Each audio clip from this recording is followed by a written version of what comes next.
আজ দিদার সাথে দুধু ভাত খাবো রে। ওরে ভাই, দুধু একটু ঢলে গেলে কিন্তু। হাল্ক ভাই, মাথায় কি? ওরে পাগলি, খাঁটি দুধ, নজর দিস না, নজর মুক্কা হয়ে যাবি রে। ওরে বাবা বারে, শর্মা দাদা পাগলা মহিষ কি করলো রে?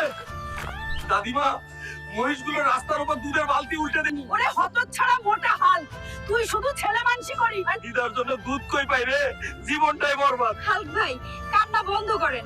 আমাদের বাড়ির পাশের জঙ্গলে এক বিশাল কালো মহিষ আছে। ওই কালো মহিষ কোথায় রে? আজ দিদার জন্য দুধ লাগবেই। ওই বাদাম চোর, মহিষ দেখছিস নাকি আমারে নিয়েই মজা করতেছিস?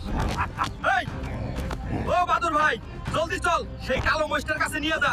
দিদার সব দুধ আমি মাটিতে ফালায় নষ্ট করে দিছি রে, এখন মারবো। এই শালা কালো মহিষ, দিদার জন্য চল, দুধ দিতে হবে। কেন যাব? আগে শক্তি দেখায় দে। শক্তি চাস?